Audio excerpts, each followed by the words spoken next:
And I think we are good to I didn't tell you. Go ahead, Great Wolf Lodge.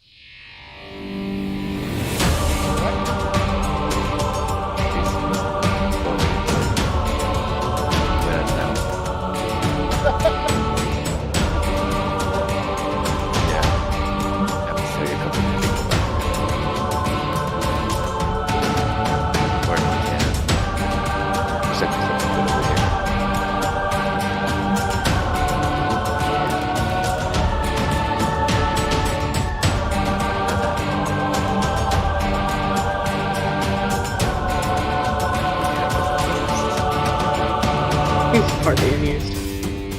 Not when it comes to D&D.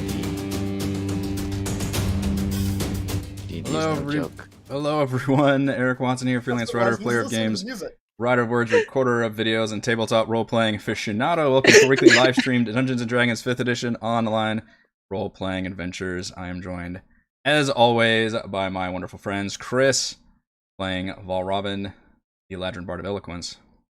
Hello, I think you gotta actually start giving us a cue when you're starting the music, because we didn't know you just started it.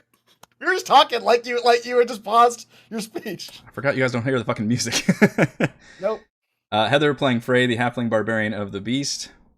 I feel like that's the obvious curtain calls when the music starts coming, but yeah, I forget you guys always say the music's jacked up for you guys. Uh-huh. I hear it like 2 seconds before it ends. It like comes up and then it fades out. Gotcha. Rochelle, hopefully joining us soon, playing Celeste the Half-Orc Sunsoul Monk. Raymond, playing Edmund, the Human Alchemist Artificer. And Reese, hopefully joining us soon, playing Thimbleweed, the Gnome Swarmkeeper Ranger. We stream our sessions live on YouTube every Friday evening. Watch all of our D&D live series, as well as reviews and Let's Plays on my YouTube channel. Read weekly session recaps at rogue1.com. Watch my behind-the-scenes, no players allowed, live series crafting Icewind every Thursday. Head on over to our live post-session discussion at Frostside Chat after our show tonight. You can also listen to all of these live D&D shows with the Rogue Watson podcast, available wherever you get your podcasts. You can follow me on Twitter at Rogue Watson and join our official Discord server with invite link in the description below. If you'd like to support the channel, please check out patreon.com/RogueWatson. Shoutouts to new patrons this week. Jonathan. For our campaign, we use Roll20.net for video chat. We use Discord, and for streaming, I use Open Broadcaster software with Streamlabs.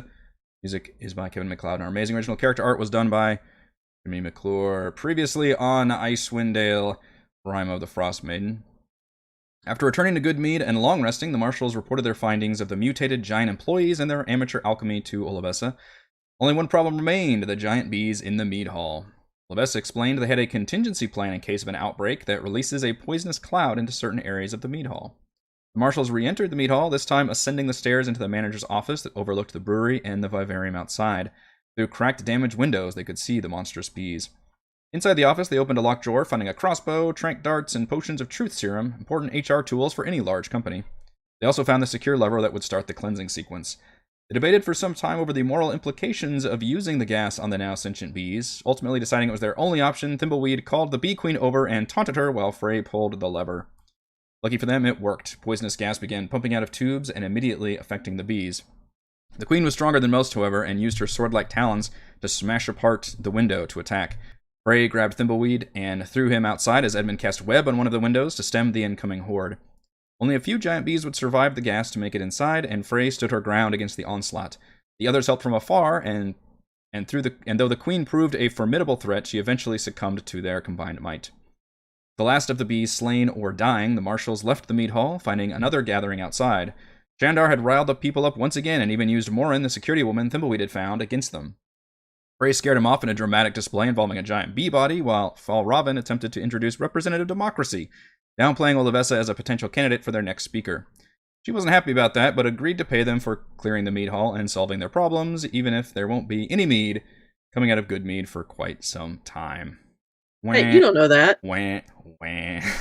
What if they can, extract something out of the dead bee bodies? They could be up and running in, an hour.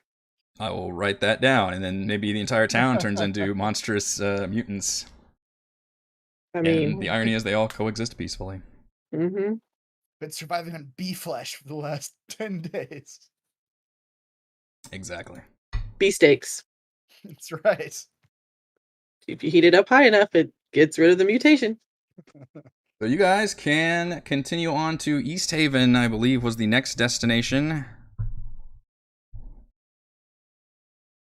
That's I think we're our one Which, what are we rumor. doing in Easthaven again? We're looking for a Duergar outpost. Previously on Icewind Rime of the Frostmaiden, go back to session blah blah blah to the Duergar outpost near Caer Connig, where you guys found a note by the Duergar prince that was addressed to his brother that said that his brother was established in had made a base of the Easthaven ferry, and you had learned in Caer Denival that the ferry used to transport people across the lake, and that's how people got to a lot of those more remote towns a lot easier. But with the everlasting night and the temperatures plummeting, the lake has completely frozen over, which has stopped all travel over the water. Yeah.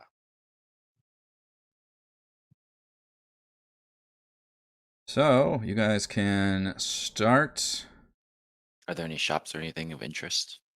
Goodmead's pretty small, but I mean, depending on what you're looking for, you might be able to find it. Easthaven is a larger town, one of the largest towns in Icewind Dale, in fact. You guys have been hitting up a lot of small towns back to back to back. Caer Connig, Caer Denival, and Goodmead are all very tiny. Town is probably too strong a word, if we're being honest. Corpse. It's like a one traffic light kind of situation. Looking for a XP potion to become level 5. Yeah. Aren't we How much do all? those cost? You know I mean, what? we've been You might level find 4 that in for a Easthaven. really. We've been level 4 for a really damn long time. This is fair. This is fair. Alright, how about a healing potion? Could you at least give us one? I don't think you'll be able to find that in Goodmead. I thought I gave you one at some point in that dungeon. Somebody must have gotten something. Or you can drink those trank darts and feel the same effects. Alright then, how about a keychain? A keychain, yeah. You also, some of you got swiped some stuff from the Goodmead meat right. hall. Remember? Yeah, we stole a bunch of shit. You're all leaving with like T-shirts that have like the corporate logo and everything on there. You've got like the ball caps. I went to Goodmead, and the only thing I got was a stinking t-shirt. Exactly. Exactly. Ooh, we've got one more. A wild Reese has appeared. Yeah. Switch to that one. There we go. Hello, sir. Hello. We are leaving Goodmead unless Edmund wants to purchase a keychain. In which case, I will let you do that. No rolls required.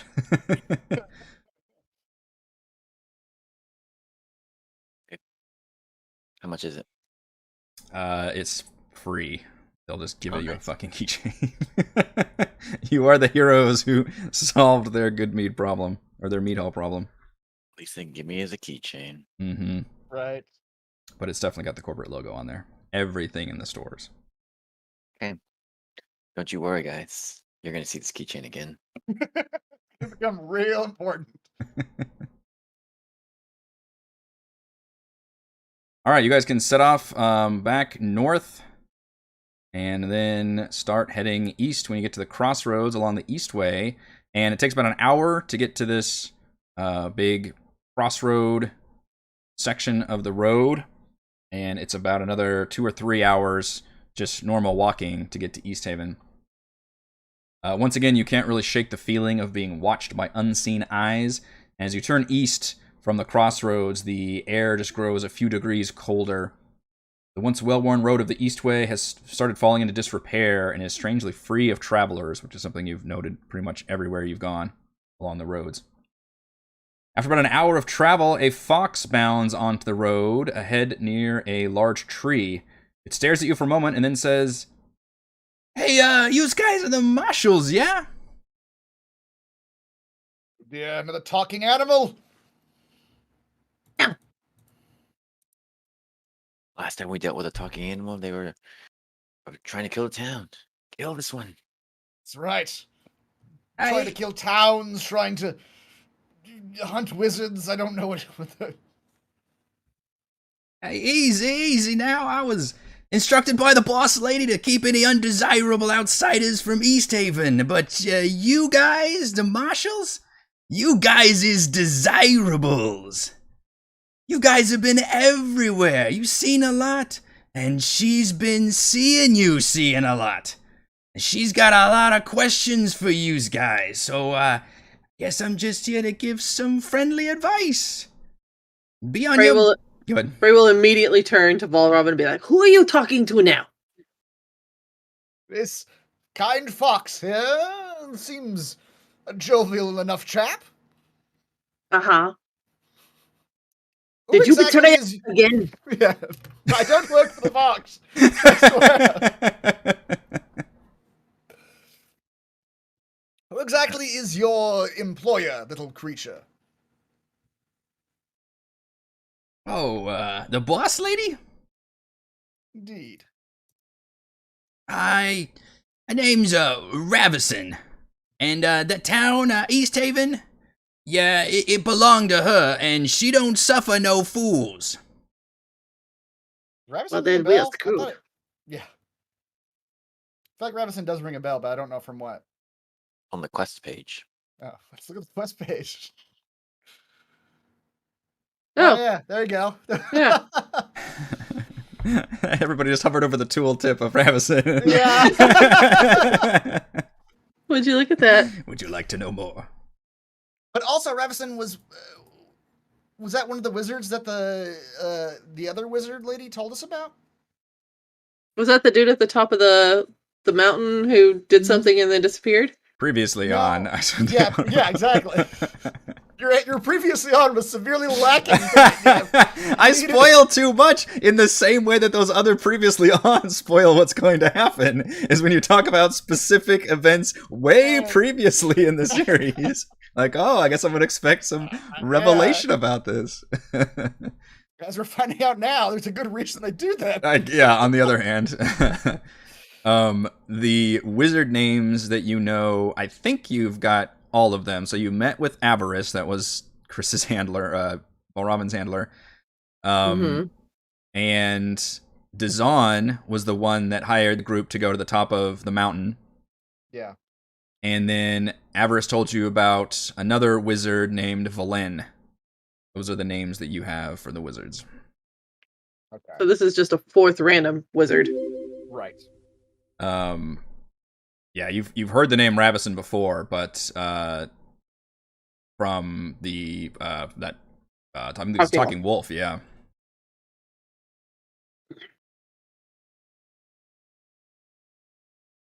Okay. What was the third one? Iselin? Balin. Balin. Close. No, it's not. Was it? It started with and ended with an N. That's Ravison was the okay. Yeah, so the wizard names you know, Valen, Avarice, and Dazan. Dazan. Okay, yeah, Dazan. 3 of these 4 end in IN. You're supposed to be playing a character that specifically writes things down. Hey, should be he's got a pen in his hand. excellent at recalling and flipping to the index of my novel. yeah, turns out he misspells everybody's name. Yep. There's a Q in that, right? Yep. Okay.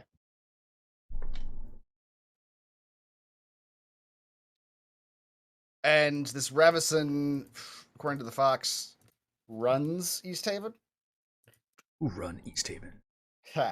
Do we know who? Did we meet the speaker for Easthaven back in the beginning? You did. It was Speaker Daneth Whalen. He was the more gruff, critical one of the group. See the one I punched? I remember I punched one of them. That's a good trivia question. Somebody in chat might know that. Which speaker did Frey assault back in session 2, I think? I thought she punched the used car salesman one. Yeah, the Maybe Max the Eldar. slimy one. Yeah, I think it was the slimy one, yeah. Yeah, that's probably a good guess. We should write these down for when this campaign is over. There's our trivia. As a trivia. Yeah. I don't know. I just opened my notebook to write those names down, and I've got notes in here from Tomb that I do not recognize. Oh man, what a treasure trove. I've got My note. Well, I didn't write a lot of notes, but this note says Angus O'Neill, proprietor of Discount Adventures. Martha? Question mark. Lester, new adventure janitor. I don't know what any of that What? means. I don't either, and I fucking ran that campaign. Angus O'Neill, proprietor? What on earth? Are you sure this isn't a fever dream you had? No, this is not from either. This is not from any of our campaigns. This is from the other one, that our Tuesday night ones. Okay. This is okay. These are not. Yeah. Yeah, I was gonna say that's insane. My notes from Tomb are: throw coins, eat bugs, knife and headless chicken, grab candle. That's complete nonsense. Yep. Grab candle. Good advice. Yes. I mean, you always need candles. Ooh, speaking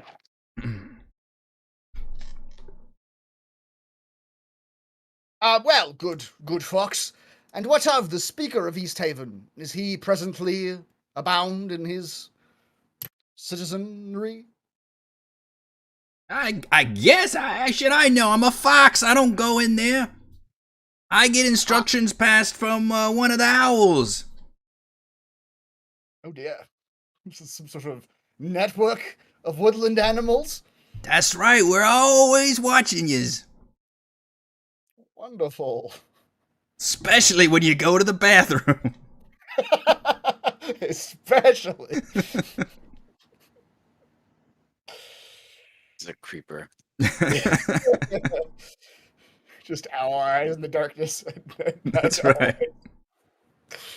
Stop it! Get go when you're watching. So your mistress doesn't reside in the town proper, then? Or you don't know? Yeah, Robinson's there. I told you she runs a town. Ah, yes, of course. And my job is to keep out any undesirables, but you guys, you got the go-ahead. Wonderful. May I ask, how does a fox keep anyone out of city lines? Wow, you really want him to show you, huh? Fox just Show punches me. you in the face, lays you out. Suddenly, the fox pulls out an M16. There's how. Just Rocket Raccoon style. It's a giant fucking RPG. I got a lot of friends with a lot of teeth, and friends in high places. Nobody messes with the fox after that. Are there any Fair trees enough. around us? Yeah. Yes, there's a particularly large tree right nearby. Is there anything in the tree? Anything dangerous looking in that tree? No. Okay. That's true. There wouldn't be any leaves or anything, so we could see into it. Correct. Mm-hmm. It is not a coniferous tree.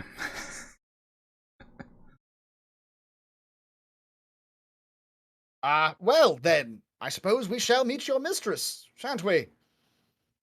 Do you have, directions by which we may meet her? Yeah, follow the road. Alright, what exactly were you sent to tell us, besides that we are allowed to enter? I was telling yous. You just gotta be on your best behavior. Don't go throwing your weight around and knocking down doors and all this. I know how yous kinds are. You think you got those badges and you hot shit, but you ain't hot shit in Easthaven, I tells you that. Your mistress Mhm. is. That's right. Does Easthaven have any form of law enforcement itself, besides a fox? I assume, but I ain't go in the city. I told you, this is my jurisdiction out here. And I keep a tight ship out here, I tell you. So an owl told you that a wizard within city lines told it to tell you, to tell us, that we should not push our weight around in the city. Are you sure you're not just deluded yourself, my little friend? He's finally getting it. He's finally getting it. No one said he was very smart. I think perhaps an owl is playing a trick with you, my dear boy. I need to speak to this owl right now. Yeah, the owls are notoriously crafty. They like to eat to the center of the Tootsie Roll Pops and not tell you how many licks it takes. I think this particular owl might be having a bit of fun with you. Look, I understand it all might seem a little odd for you folks, but I'm just telling you what you need to know. I appreciate your cooperation. Didn't want to have to get messy out here. I don't want to be offended by this, but something about the way this fox is talking to us, like he's an actual authority figure, is like Disarming. it's grinding a gear. It's like, Look, we either go kill the fox or go throw away our weight around Easthaven. Pick one. Why not both? Mm. I mean, I could use a new pelt. I can see about Robin's nipples. that's right. I gotta cover him up finally. How does a fox come to speak the common tongue? And what is your name, by the way? I keep referring to you as Fox. That's fine, I'm a fox. Yes, you are. No, you're asking so much detail about this fox that we're not going to care about. Nope, the fox is gonna leave. Boss lady brought me into this world. I don't mean like give birth to me or anything weird like that. But she bestowed me with the gift of higher thinking. So least I can do is help her out. I see. Yes, I've heard of such magics before. Yeah, you look like the smart one, all right. I am. Really debating about throwing my axe at this thing and trying to kill it. Well, enough talk. It seems my companions are getting a bit, Bloodthirsty. yeah, but antsy. We shall heed your warning, little fox. All right. Maybe. Good luck, boss. It's not as if you're coming in the town to stop us if we don't anyway. That's right. She don't need me in there. Right. We have to speak to this wizard about her forms of communication. What wizard? You guys know any wizards? I thought your mistress was a wizard. I'm very confused. No. We're supposed to be looking out for wizards. Wizards are the bad guys. So what exactly does your mistress do then? Well, she bestows the higher thinkings to a bunch of animals. And in turn, we're going around searching for these wizards like she told us. He's a druid. That's possible. Some sort of magic user then. All right. She bestow higher thinking to this one, and she points to Val Robin. Maybe she can help you out. The more higher thinking, yes, please. With enough dreams, you two can be a fox. Yeah. Move up in the world. The fox scampers up onto the tree and just kind of does a fox wave. All right, good luck to yous. You as well with your prankster owl friends. As you guys walk by, you have a weird feeling.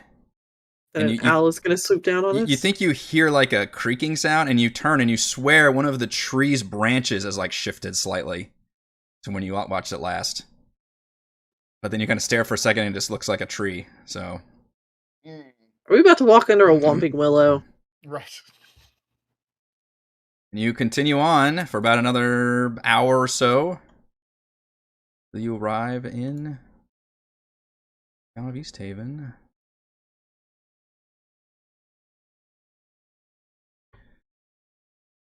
I have a thing somewhere.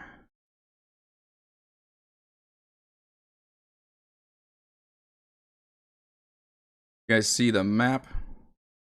Yes.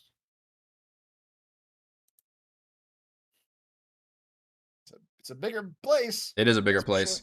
sure. It's a lot bigger than the last couple little podunk towns you guys have been in. Walking into Easthaven is like stepping into Icewind Dale's past. The place is a living example of the boomtown way of life that gripped all of 10 towns centuries ago. The generations since, as their other towns have settled into a predictable pattern of existence, Easthaven has continued to grow and reinvent itself. After the Eastway was paved, Easthaven evolved into a frontier trader's paradise, fueling the jealousy of its neighbors.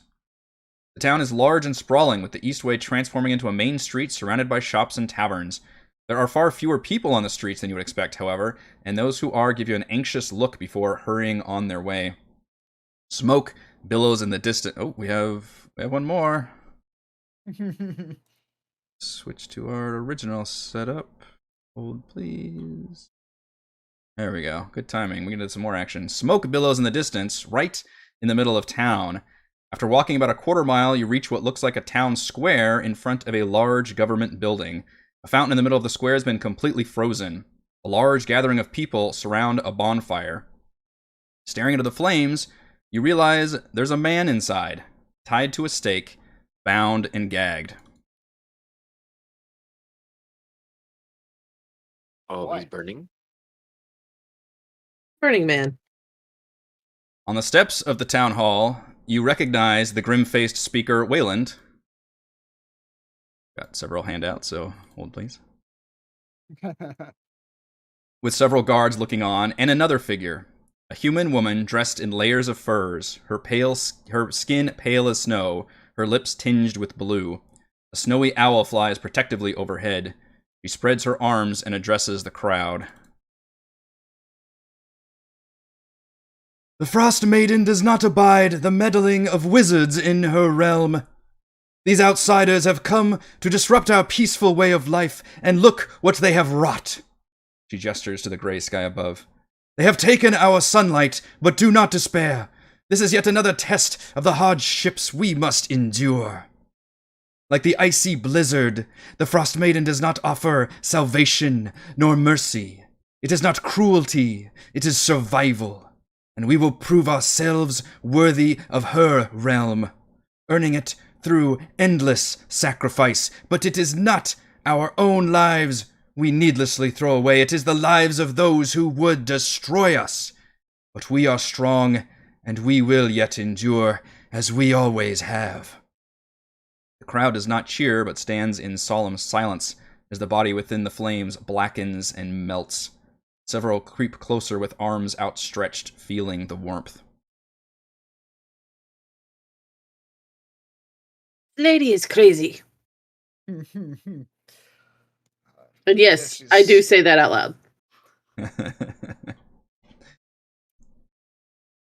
You see the owl that's been flying overhead land on the woman's shoulder and appears to lean in close, and then she nods as her cold eyes snap in your direction. You guys are still Wave. far apart away, yeah.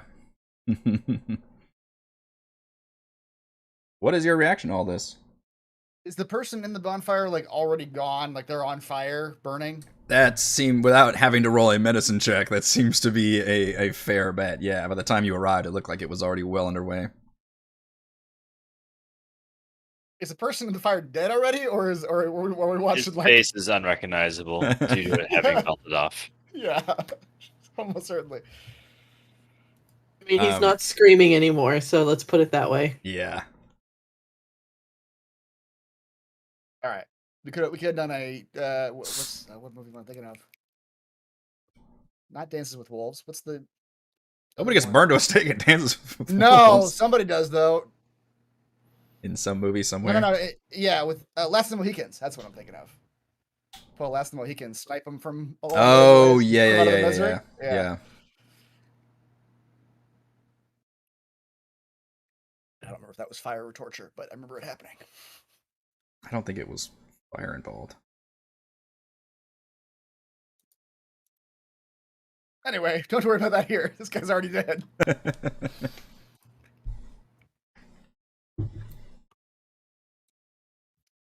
Oh, what is our reaction then? I suppose we got to go talk to the leaders, this lady and the mayor, the speaker. Being small, Frey wants to just like start walking underneath people, since I can move through people who are a size larger than me without them really recognizing that fact. Yeah, there's a pretty sizable crowd. Yeah. I think maybe like 100 people or something like that. Maybe not 100, but dozens of people gathered in this market square watching this unfold. And there wasn't a lot of emotion from the crowd either, one way or the other.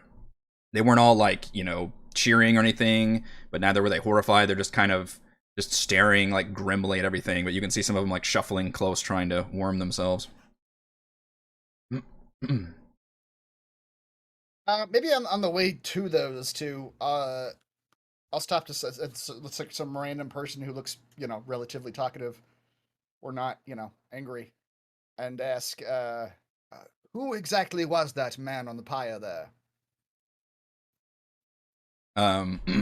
Person kind of shrugs and says, "Oh, they captured some wizard right here in town."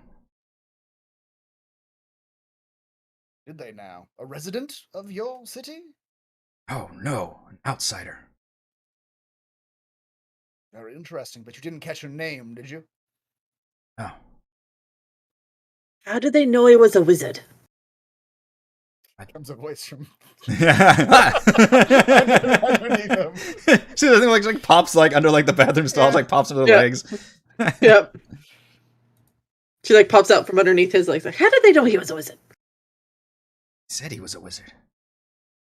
But you did not see him do magic. Oh, thank goodness. You're an idiot. And she's gone. Back into the stall. Who gave her that rolling cart? Just zipping around.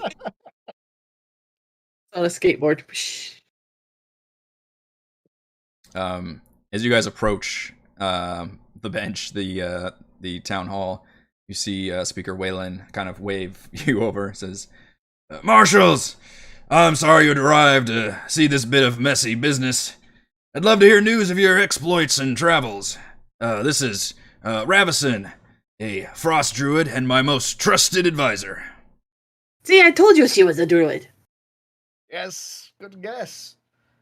I trust you are aware of the fox that met us out in the woods, yes, dear? You saying this to Ravison? Yeah.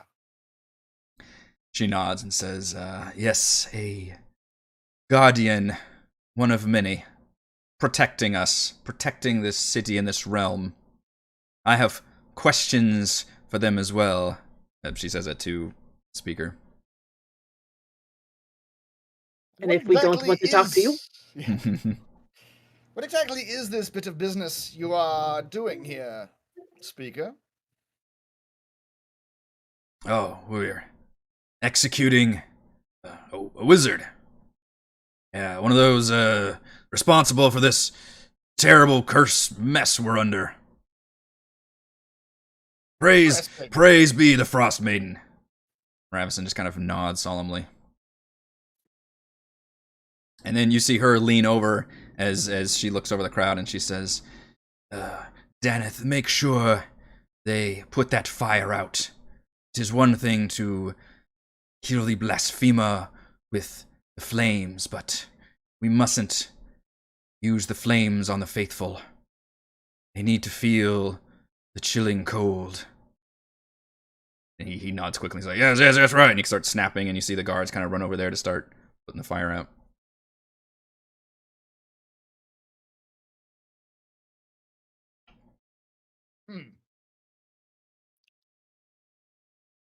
Was this man what was this man's name? Come on. We'll speak inside. Yes, let's. And he gestures all of you to head into the town hall, which is right behind him. You head inside, and the reception hall is decorated with oil paintings depicting life in Easthaven, including a large painting of the town itself on the north wall. Mounted on the south wall is a 5-foot-long stuffed knucklehead trout. His wooden plaque bears an engraved copper plate that reads in common, "Big Knuck caught by Easthaven fishers during the summer of 1479 DR." The speaker, Ravison, and the guards lead you around the stairs through a lounge room filled with desks and chairs, around a large central room dominated by an obsidian statue, before reaching the speaker's office with a large table surrounded by high-backed wooden chairs. And they invite you all to sit down. All right. Frey doesn't sit down. Namely because she wouldn't be able to see over the table. True. But she will stand in the back by the door.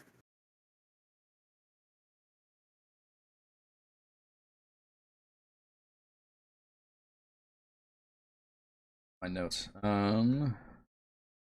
So who's in the room with us? You've got the speaker, Daneth Whalen, Ravison, and a couple guards are kind of lingering. Says, Speaker Whalen says, well, he was a wizard. He confessed his name was Dazan. That we tried to get some more information out of him, but he was stubborn to the end. Said he didn't know anything about the everlasting night. Bastard even claimed he's lived in the Dale all his life. Sad what a man will come up with to escape justice.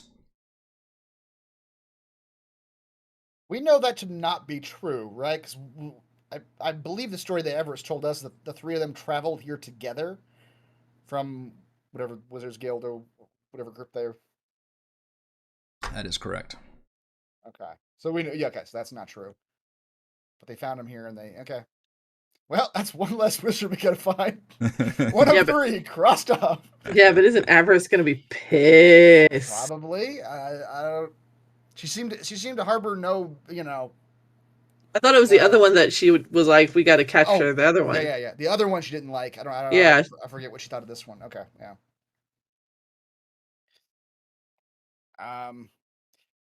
Yes, we have in fact heard of this Dazon. You are correct, dear speaker. He was not, in fact, from 10 Towns. Ah, of course. Don't have any wizards around here. Wizards are nothing but trouble. That's the problem. We keep ourselves out here to keep away from all that nonsense. Our evidence thus far is our official marshal investigation suggests that he arrived post your current predicament with the sun, which I believe does not exactly coincide with the speech I heard outside. Kind of scrunches up in his face and says, what investigation? What do you know? Ravison leans forward and says, yes, what do you know? Wait a second. I recognize you. Uh-oh. What did you say your name was? Ravison snaps her head at you and kind of stares at you for a little bit longer. She kind of tilts her head to the side and she says, you. Yes, me. Thimbleweed. Yes, some stupid little name. You've survived. That's incredible. Indeed. By the Frostmaiden's mercy, no doubt. Ha! By Thimbleweed's own cunning, I survived.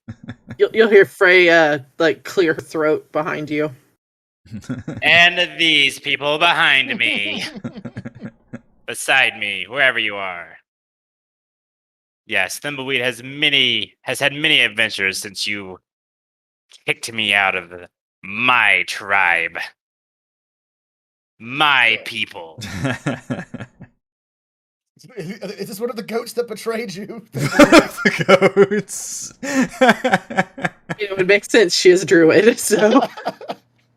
Yes, possibly, but far worse. She was the one that turned all the goats against him. Even the goat you grew up with. Is this true? Did you turn the goats against me? They always hated you. I just gave them the ability to say so. Damn it! It was true. Yes, her real name is Vernus. Not this a 2-bit charlatan shaman from where I'm from. Speaker Wayland kind of looks at her, and she shrugs and says, "Yes, I was a leader of one of the Wreckhead tribes. Which one are you, Reese?" It's whichever one you are. Elk one? Elk, okay. Of the Elk tribe. Hold up. But We'll go with it. yeah, it's canon now. It's canon now. But, and I was always devoted to the Frostmaiden. But I was given a sign. She spoke to me directly and told me my path lay not with the tribe, but to lie here in 10 Towns. And I had to be her instrument in protecting this world from the evil of outsider wizards wanting to inflict a disaster upon us all. Oh, please, what can you do? You're only the greatest thing you've ever done was kick out the great Thimbleweed. And yet here you are, stronger than ever, forged by the Frostmaiden's hardships inflicted upon you. I've never thought of it that way. Fall for Thimbleweed, she's manipulating you, my boy. No one manipulates Thimbleweed. Take those words back. Exactly. Bow. And no one ever will again.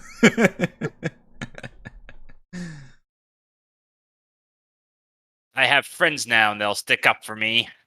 Not like before. And what of the goats, Mr. Thimbleweed? They were your friends too. I thought they were. I do not wish to speak of the goats. We are not goats, my boy. We will not betray you. Precisely. My new non-goat friends are on my side. They wouldn't kick me out of this group. That is Right? good to hear. Thimbleweed is in front of everybody. He's situated in front of everybody, so he's making a face like, He turns out and he's like, There's somewhat of a thumbs up. Oh, please, what have you learned in your travels? That being a zealot of the Frostmaiden will do no one any good. She slams her fist on the table and says, "Do not speak ill of the goddess here in her realm." What has she brought to this realm? She brings nothing. She asks of us only the strongest fortitude to withstand the callousness and environments that she has created for us. Do not expect rewards or handouts. Those are for the weak. Yes, it seems that only death follows the Frostmaiden. Indeed. All men must die. It's getting very red lady. Yeah.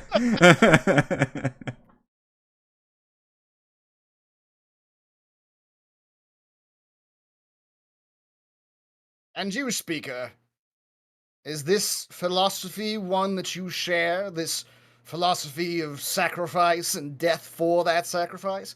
Is this a philosophy you've shared with your fellow speakers?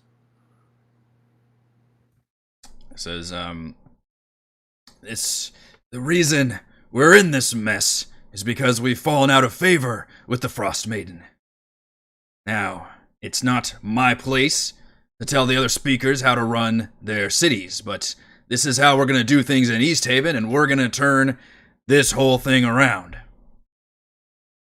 Interesting, I didn't hear you espousing your newfound religious beliefs at the last meeting of the speakers. Well, it's not something that I necessarily need to bring to the council. but I'm not sure I'll be coming back. If you haven't noticed out there, it's getting worse.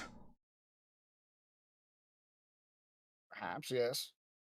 Or perhaps you're afraid of what the speakers might do should they discover that you are sacrificing people in your town square. Other speakers have no jurisdiction here. And he kind of, you can see his eyes flick to your badges and flick back to you, and he kind of licks his lips. The Frostmaiden only wants the ones with the strongest fortitude. Then surely the people still alive have proven their fortitude. Why must you sacrifice further? Ravison leans over and says, "We do not needlessly sacrifice.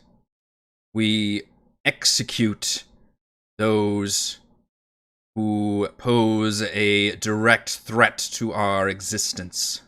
That's better.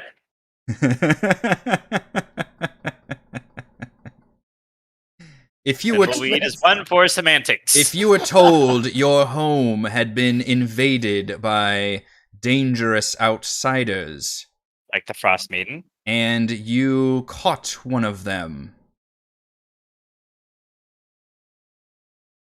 would you not act? yes. My tribe doesn't call 911. Look at those signs outside someone's front door. Yeah. This house, we don't call 911. Whatever the rest of it is. Something about a gun, I'm sure. Something about, yeah. Come and ticket flags, yeah. Yeah.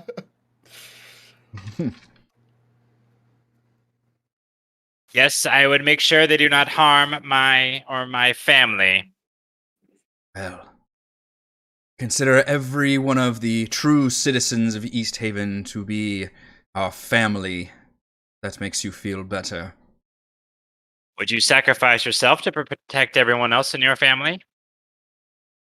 If it was necessary to defeat those who would cause us harm, but protection of others, that is not the Frostmaiden's way. It is the Frostmaiden's way to make sure everyone has a chance to prove their own strength.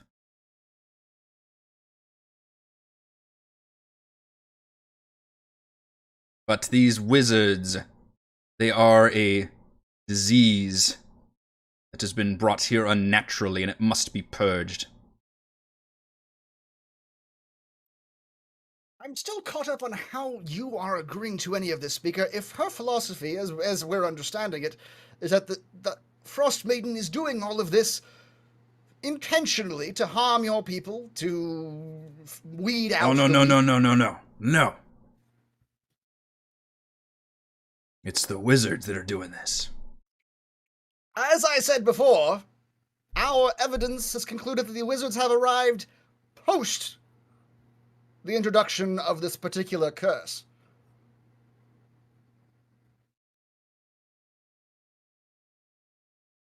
He tends to mull that over in his mind and kind of look back and forth. She says, well, maybe we just haven't found the ones who were here before then. Maybe there are some multiple phases or steps, or they're here to accelerate it.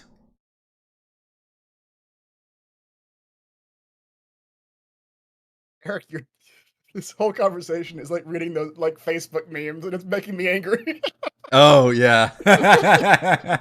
Well, the evidence says, what if this? Here is a YouTube video I found that confirms all of my biases.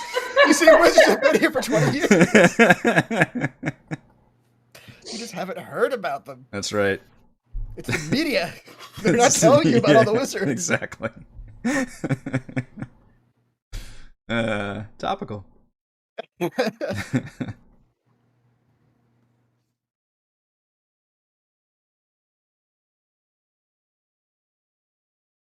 I feel like we're kind of at a standstill with these folks. You could be right.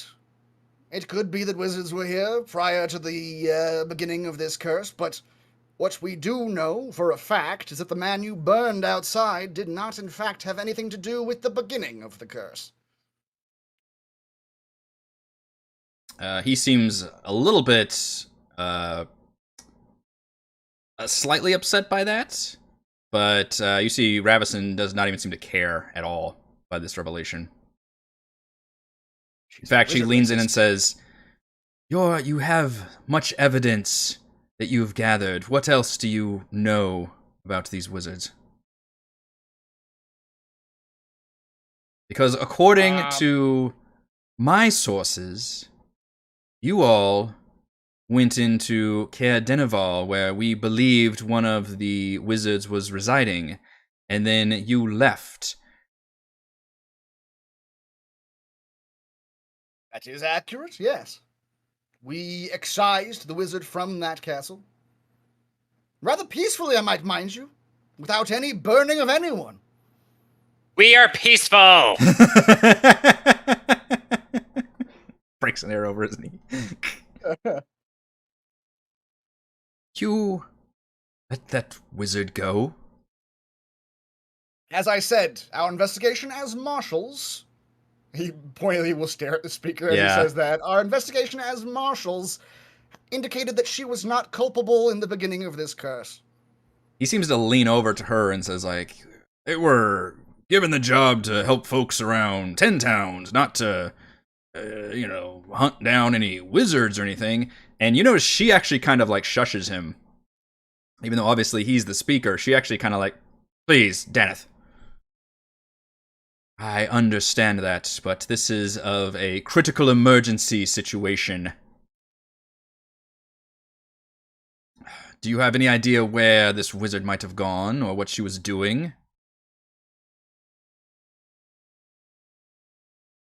Oh, did y'all tell her about avarice? No, I don't think we're going to. I think she already knew that she doesn't even know Avarice's name, I don't think. She knew that there was a wizard in that place, Donig? Which one was it? You're so good at names. I know. Literally, Caer Denival. To be fair, there are 2 Caers in this campaign. Caer Denival. Caer Denival. She knows that there was a wizard there, but I don't think she knows who Avarice is or what our connection to her is. Okay.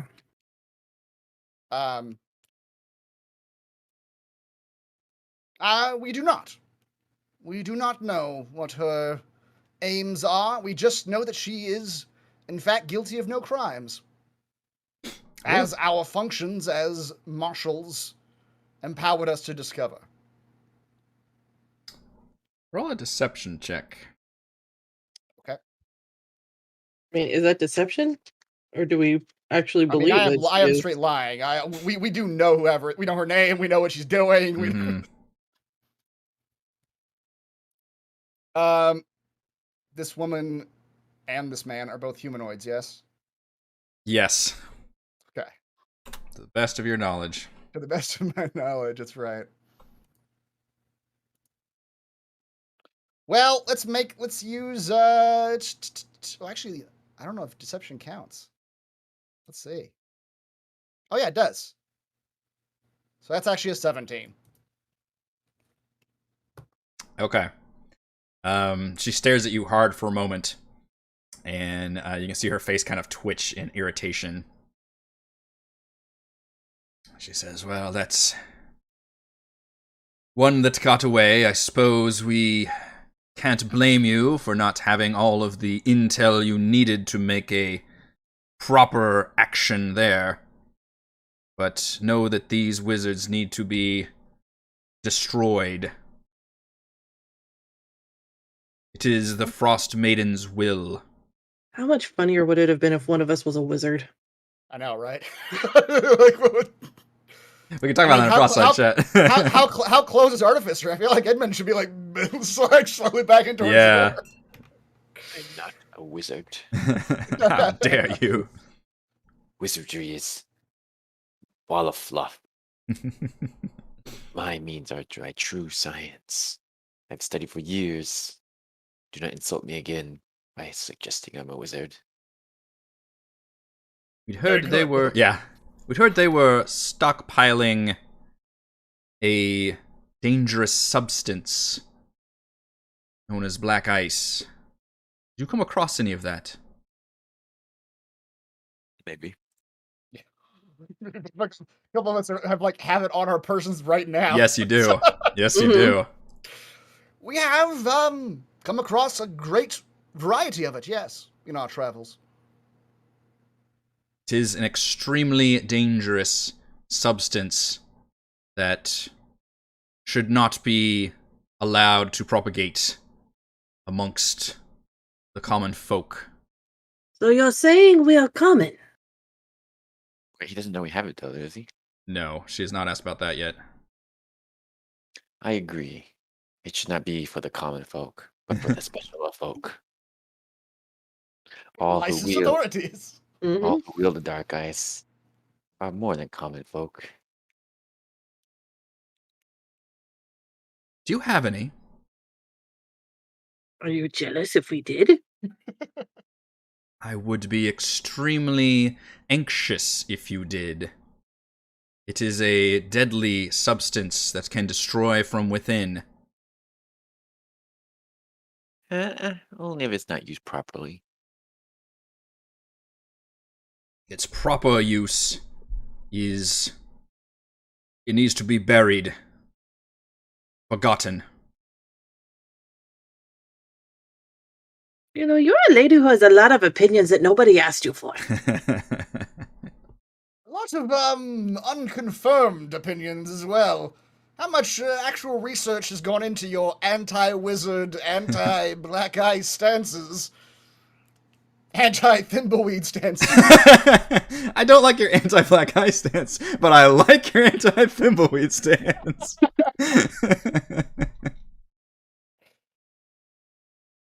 She says, my research is being a direct conduit to the goddess herself. Are you sure you didn't read the post of a friend's sister's late on Facebook? You found the one bit of evidence that nobody else was able to find. That's and right. Are you on the mommy blogs? I've done all the research. Hilariously, I am a part of a mom's group. Yeah. My YouTube algorithm is garbage. Did the conduit also tell you to hate Thimbleweed? Because if so, that'd be pretty cool.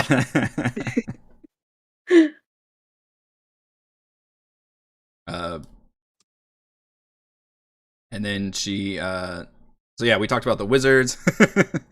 You guys haven't mentioned anything about the Duergar yet. That was kind of the original reason you guys were coming here.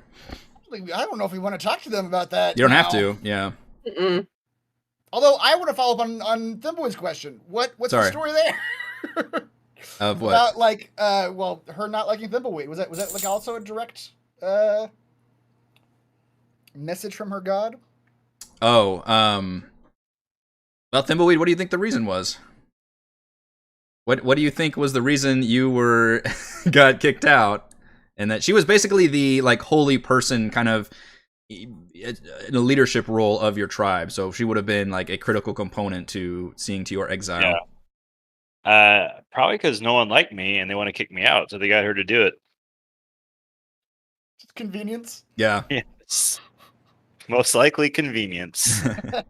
You were voted as too weak, Mr. Thimbleweed. You were dragging the safety and strength of the entire tribe down. It was the humane and important and critical to our survival to cast you out, and thereby you could forge yourself anew with the blessing of the Frostmaiden. Or die from exposure.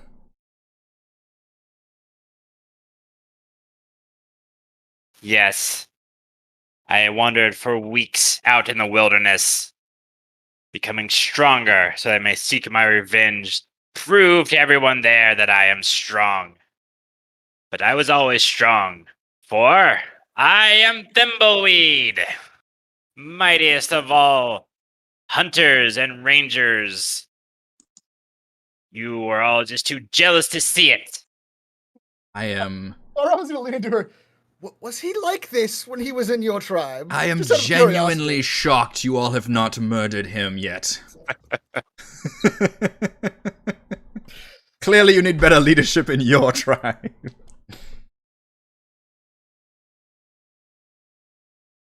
Despite his third-person personage, he is quite capable, my dear, I assure you. Shocking.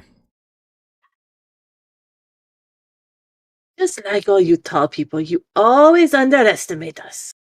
Yes, are we sure this wasn't a bit of speciesism on your part, dear? This is tallism. This is exactly what this is. How many gnomes were in your tribe, and how many did you kick out? He leans over. Does the blizzard select only the shortest of us?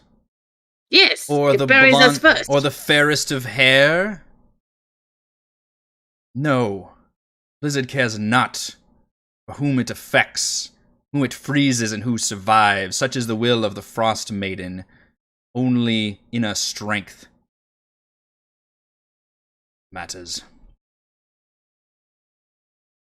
Well, then you royally screwed up. I have better strength for years. Clearly his was hidden under many, many layers. So that tells me that your judgment is already suspect. So whatever you have to say and do in the city, it is already suspect. It was hidden under the spell.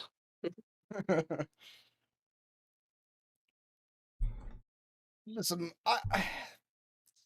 Speaker Wayland, should you decide to follow this particular path of religious zealotism, there's nothing we can do as marshals to stop you. But there are, in fact, well, actually, I don't know if this is true, but I'm going to say it as if it's true. There are, in fact, agreed-upon laws shared within 10 towns. You do not get to execute any you wish with new made-up laws about wizardry and goddesses. These are our old ways. And it seems like maybe we need to bring a little bit of that back. So is Easthaven officially there? We are marshals, keep in mind. Is Easthaven officially... what's the word I'm thinking of? With Brexit. Seceding. Yeah, seceding. Is Easthaven officially seceding from 10 towns as a whole? He starts looking a little bit more uneasy again. He says, well... Answer the question. I mean... You've been around, you've seen the state of things right now. Do we even have 10 towns anymore? Actually, Half you the kind of do. speakers... We've met a number of the speakers, and while, yes, 10 towns are in very rough shape at the moment, they are beset by this terrible curse. I mean, I tied up one speaker because he was a drunkard, and I fixed that. So he's not a drunkard anymore, and he's actually doing quite well from what my sources are telling me. He's too afraid that I will calls come him back once in a while, like, Frey, I thought about having a drink. I'm his sober buddy. That's it's right. We found another speaker. I had a real hard day today. And he's afraid of me. And so he's doing really well. Not to mention the one that was stung to death by bees. We're gonna leave that right, one yeah, out. there was one that was already a bleached skeleton by the time we got there. Yeah. I mean, in theory, yes, you still have a 10 towns. We still have a 10 towns because I'm a part of this area. We still have a 10 towns. We don't have this lawlessness of where we just let one person decide what is going on, because that is the way that they used to do things hundreds of years ago. And look where it got you. Look at the way your city is now. Yes, your city is bigger than everybody else. Because you don't do that. If you go back to that, you know better than everybody else. Ravison looks like she's going to respond, but then the speaker... I didn't ask. Yeah. Speaker Wayland actually nods with this, and you can see he's really drinking in what you're saying. He says, you listen to this crazy. She is crazy. And she can side-eye me all she wants. I don't care. So much side-eye. Because if she wants to see my feral side, she will. We can see who's a better animal. Not only is she crazy, Speaker, her goals do not align with yours. You are here to look out for the well-being of your people. And let me The constant threat of death by blizzard through the will of an insane goddess is not, in fact, in the best interest of your people. Ravison finally stands up. Blasphemy! This is all blasphemy! You hear how they speak of the Frostmaiden? No, let me ask you this. How many people have you burned as wizards? He says, that was the first. And did it make a difference? We just burned them. We don't know yet. But if you Well- think about this, if you had fulfilled the will of the Frostmaiden, you would not see the gray sky anymore. You would see blue. And if you go outside, it is still gray, which means this was never her will. This was her will. And she will point accusingly at Ravison. Yeah. How She has a dare you? Yeah. The speaker finally yeah. stands up and he's like, All right. I hear what you're saying. I didn't expect such wisdom from the Marshals. No offense. Adventure types are usually just always think that you're so special because you're tough. knocking down heads and, you know. Do you remember what I did to the creepy salesman? I like Come that. I like that part. Nobody likes But that then you guy. come here Nobody and I likes will that do guy. I will do it to you. Come here. All right. I hear what you're saying. No, you I will think on, and you see Robinson just fuming. She's like, Deneth, I'll think on what you're saying. I will. But, I've got something for you. and he hands you a rolled up message. Says, this actually arrived for you a day or two ago, via carrier pigeon. It was addressed to me, but it mentions you all, so. The note says, as you look at it, it says, Speaker Whalen, if this message should find you while the Marshals are near, please inform them that a goblin messenger was recently captured by our guards who was carrying a declaration of peace from Chief Yarbnock, addressed to myself. The message requests I send delegates to conduct treaty negotiations. I didn't realize goblins even know what that meant, let alone could spell it. Sheriff Southwell doesn't believe a word of it, but it may be worth a try, and I'm willing to pay extra to deal with these goblins once and for all.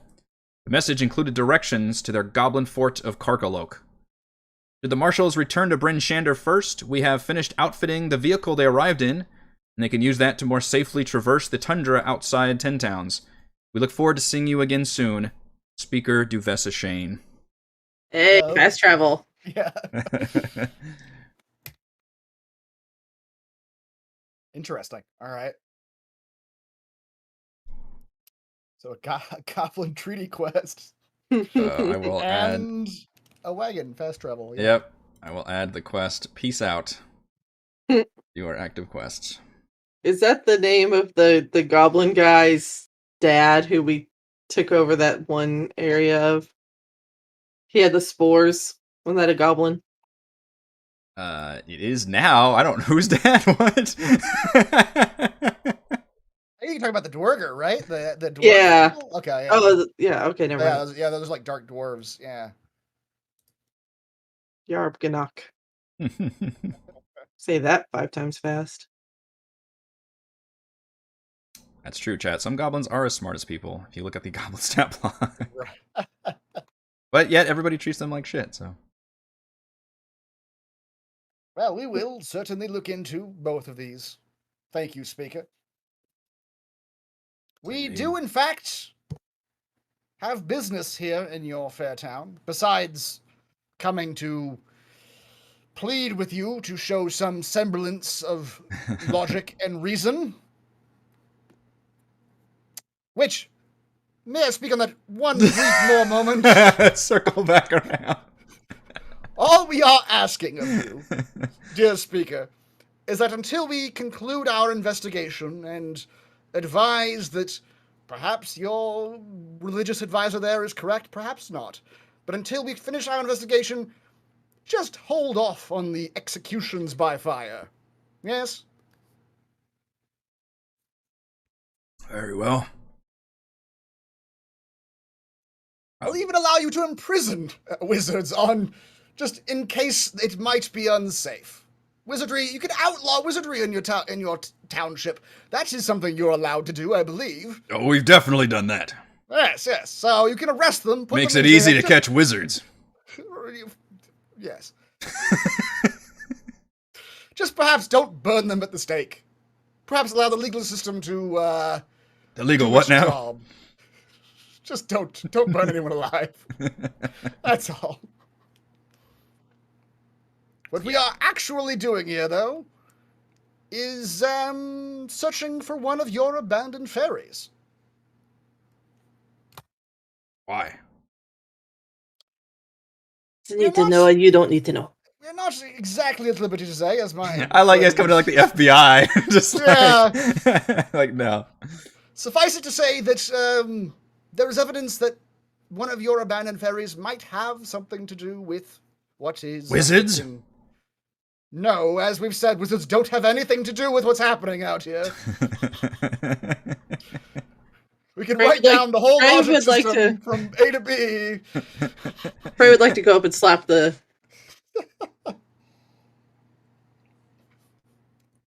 Maybe kick him in the shin. Ah! Damn, she's fast. Don't forget that. Or whatever is happening here, one of your abandoned ferries might be being used as a conduit for it. Well, I mean, with the lake frozen and we don't actively patrol the docks much, so I guess it's possible.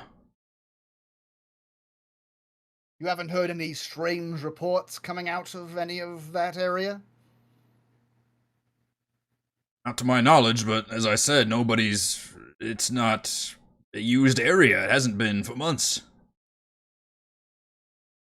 We've had some, the usual stories of occasional people being, things being taken, people being robbed, although we're a very proud city founded by thieves, So it's not an uncommon occurrence around here. Explains a few things, actually. Few, stories about ghosts. People think there's somebody there, but it's with the darkness. These things happen. Where exactly are these ghost stories occurring? All over, really, I suppose. No concentration of them in any particular area? I haven't been keeping track. Been busy dealing with the wizards.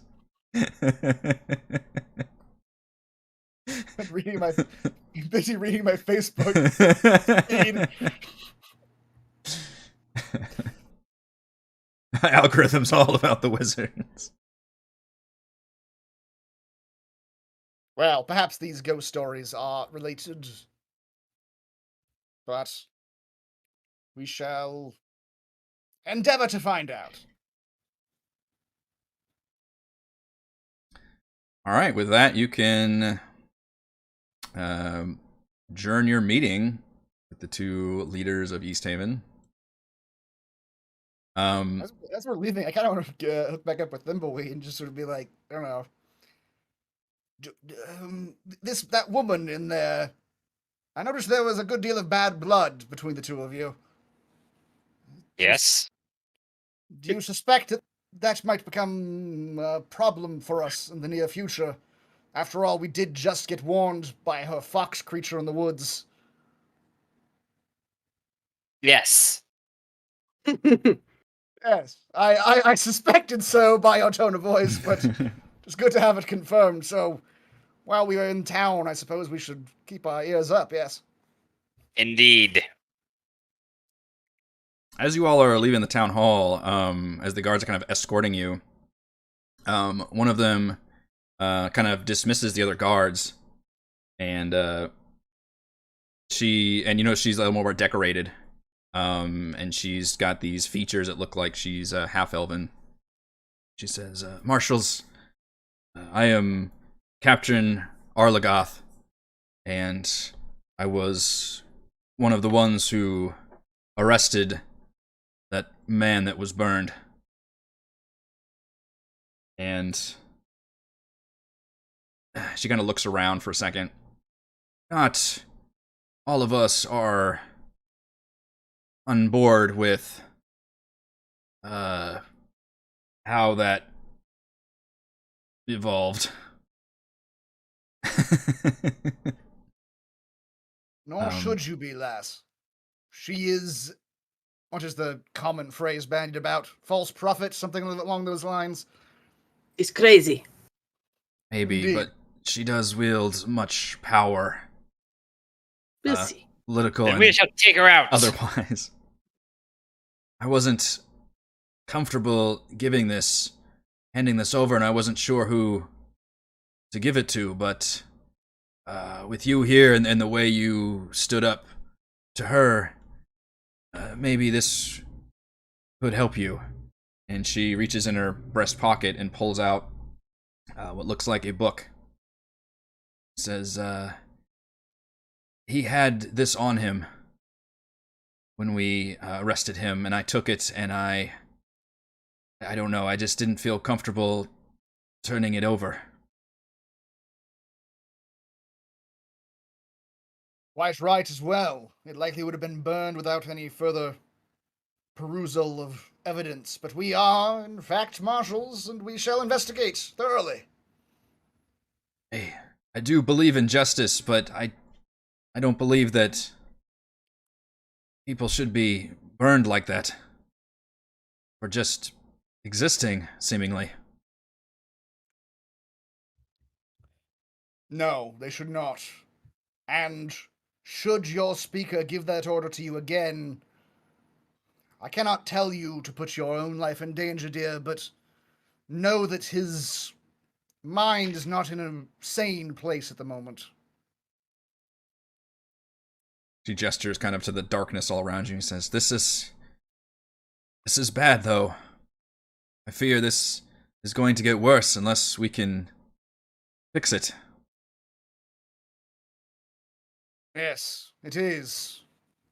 But I assure you the fixing will not involve the summary, infernal executions of any individuals. I don't think so either. Good luck to you. I hope that helps.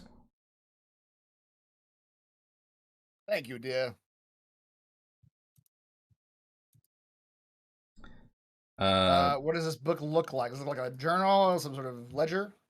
The book looks like a traveler's guide to Icewind Dale, and as you have gone into different stores around your journeys, you have seen this before. It's just like a common, kind of like a typical like pamphlet almost thing that you would find at like a gas station or something that just kind of has like the locations of 10 towns and stuff. However, as you flip through here, you notice there is some kind of code, some kind of cipher that's like written in the margins. And it looks like it would take some time to decipher it. But to the untrained eye, it looks like somebody just making like, general notations and things. But as you're kind of flipping through the pages, you can kind of see that there's a connection there somewhere that's more than it seems. Is it possibly written in a different language than common? It's not technically not a language. It would be like, it looked like a cipher. Some kind of custom code somebody put together. And mechanically, you feel like it would take you several successful investigation checks to decode. I think I did a similar thing for Tomb of Annihilation. So once per day, one person can make an investigation check to try and study this book. And after 3 successful checks, something will happen. Let me see. Edmund grabs the book. Yeah, it seems like your alley, Edmund. There you go. Now, do you want to? Oh, okay. I was gonna say, do you want to do bardic inspiration? Edmund always fucking rolls with it. Yeah, it's like, let me just see that shit. Nice. All right, Edmund, you're in charge of this. Don't make me fucking remember this. But somehow you need to remember that you have Dazan, or however you want to do it, Dazan's journal or whatever would help you remember this. Requires 3 successful skill checks of a DC 15 investigation, and you are 1 of 3 right now. You can do 1 per day. This is like you're like looking through it all day, and you finally like have that eureka moment, and you fill in some of the blanks or something. It count as 2. Do what? Would a crit count as 2? I like that. I guess we could roll with that. I mean, either I crit next time or I don't. Right, exactly. Okay. Yeah, that could be pretty fun. It's on the record. All right, so help me remember that in case that takes many sessions. Hopefully not, though, with these kind of rolls. Jeez. It looks recognizable, but I don't quite get it yet. Give me another day. Let's sleep on it right now. If it was a video game, you'd just be like, all right, and I long rest for 16 hours and try this check again. I've been there. Given that you spoke to the speaker about where the ferry is, he points out that there is one primary that's literally the Easthaven ferry. Like, there's a bunch of little boats and stuff, but he mentions one in particular off a certain dock that you guys can go check out. Have we long rested? I don't remember when the last time we long rested was. I can tell you Just that. before the battle. So we actually long rested last session, but it was in between. It was like in the mid, or it was actually the early part of the session. You guys basically came back from the giant lair. You long rested, and then you did the bee encounter. And how long did it take us to travel here? A couple hours. Okay, so it hasn't been like a full day yet or anything. No, it's probably at this point you're probably looking at. You guys talked for a while. It was probably late afternoon at this point, maybe even turning into evening. Okay. So yeah, you're getting close, but right. Well, we can go to the docks and see if we can find this. See if we can find the ferry that the Duergar are using as a base. The docks. The docks are eerily quiet, and the trek along the pier towards the ferry is several hundred feet of bitter cold and utter darkness. Boats lie partially encased in ice, forgotten and neglected. The ferry itself is relatively small, with much of its icy deck open to transport people across the lake. A small cabin is situated toward the aft end of the hull.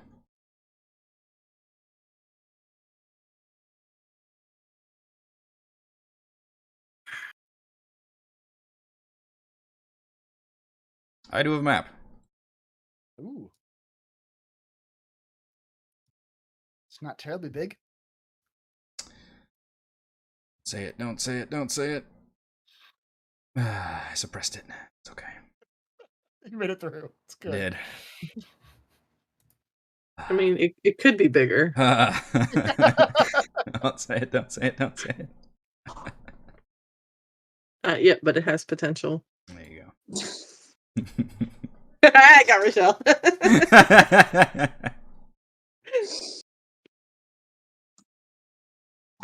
Based on a true story. That's right.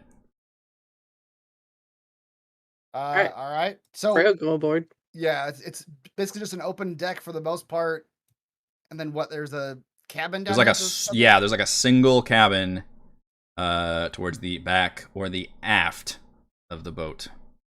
Sure. Those boat people, man, they gotta have special terms for everything. Right. Mm-hmm. I can understand left and right. The front and back bit I never could understand though. It's just front and back. Like there is a front and there is a back. It's, Right. The boat butt. It's right. There's a stern and there's an aft. The boat butt. Not aft, it's boat butt. Boat butt. We go Is along there with the poop nobody- deck. Is there nobody on the boat? Not that you can see. Although it is still pretty dark out here. I don't know what the lighting situation you guys want to use is. Most of you can see in the dark, I think. I'll light up my axe. Yeah, I think I've pretty much got that on default now for dark vision for you. Mm-hmm. The only one that gets screwed is Edmund, because he doesn't have any vision. Vision, but I can't see like outside of this radius. So it should be pretty dark outside because that's what dark vision looks like. But then I believe Frey, it still lights up a little bit because she's got that stone, the glowy stone. Okay. I assume you still have that.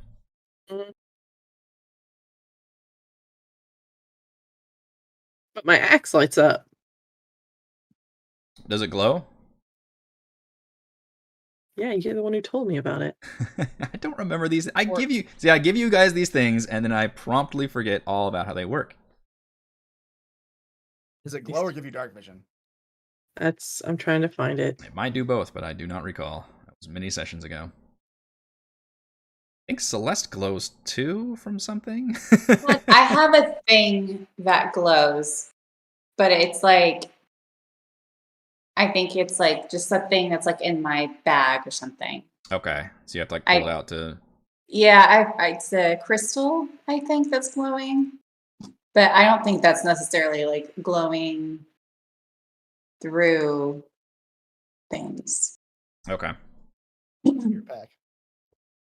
Yeah, my crystal glows with a purplish inner light. Ready, pull out your glow sticks. Don't ever rave.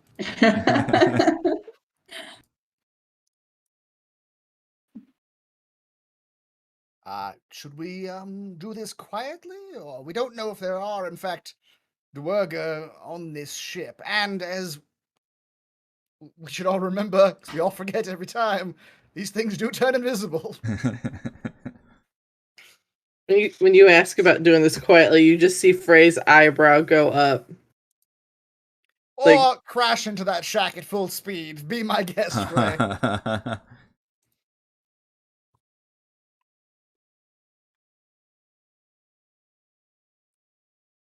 Can I try the door? You surely can. It'd probably be smarter for her to listen at the door first, but she's not that smart, so. What you notice is it's unlocked, and you notice that everything around here is just kind of is just got ice encased on it. However, you notice this door has been shipped away to where the door is fully usable. It is not like that situation where your car fucking freezes and you gotta like the door is fucking stuck. Like somebody actually took the work to get a thing like a credit card and do the scraping of the ice off. Y'all just see like Frey turning her head, looking at the door, the seams on the door. And then with the front of her axe, she pushes it open. Okay. Mm-hmm. Inside is a small 15 square foot cabin with several sleeping bags on the ground, some rations, and a crate that has 2 maps rolled up on top.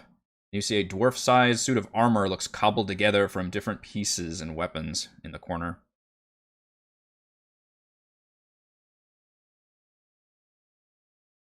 Okay.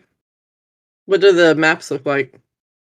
As you reach down to start looking at the maps, you hear a grinding sound that sounds like gears whirring together. As the armor suddenly animates. Oh my god, it's connecting to 1998 internet. Jesus. It's gonna have so many. Someone just pick up the phone, it'll fall apart. So many Yeah, slow loading exactly. GeoCities pages. That was me and my brother's passive aggressive fights. Anytime anyone was on the internet, we just pick up the phone and just talk into it like, fuck you! And screw up the internet for him. The armor in the corner animates and stands up, which it's about your size, Frey. You see 2 battle axes fly out of its back, but instead of flying at you, they just hover in place, like whirling menacingly. And the armor begins to advance. You see one hand is an axe, like the axes just flew out, and the other hand just appears to be like a cannon.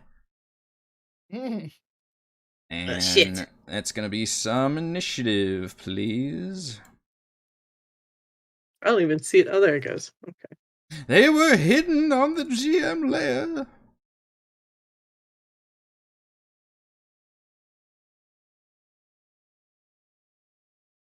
The rest of you just saw Frey crash in this door and then just sounds.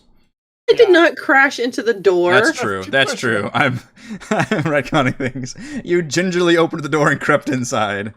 I wasn't even trying to take the maps. I was just looking at the maps. Yes, that is true. Then there were sounds. Then there were That's sounds. right. Mhm. That is an unfair characterization. You were actually cautious.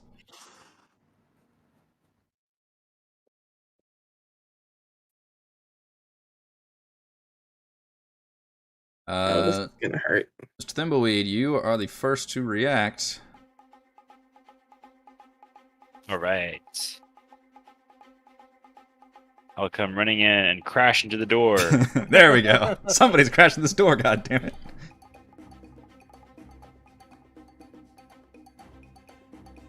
Ugh. What do I see? What are these? You see what looks like a dwarf-sized suit of armor that doesn't look like really this token. I just use this token, but it looks like a cobbled together contraption with like gear. Some of it's like exposed and like made from different pieces. And then one of its hands is an axe, and the other one just looks like a cannon. And then nearby, there's just these seemingly floating on their own axes in the air, ready to look like they're gonna attack. All right. I'll swipe at Axe 1 Axe 1. with my short sword. Fire. Axe 1.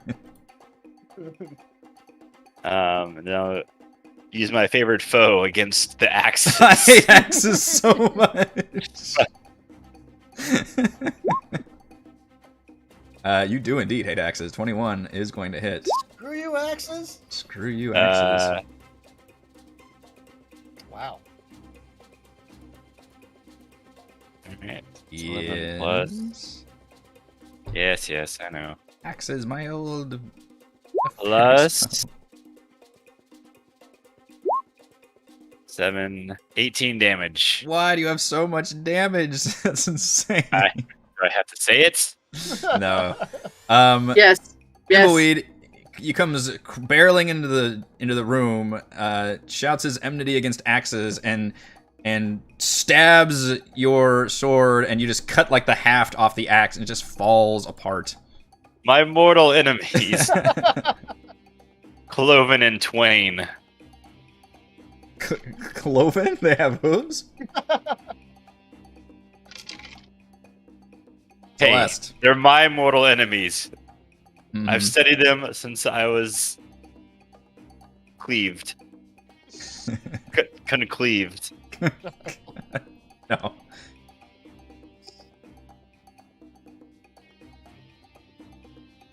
Okay.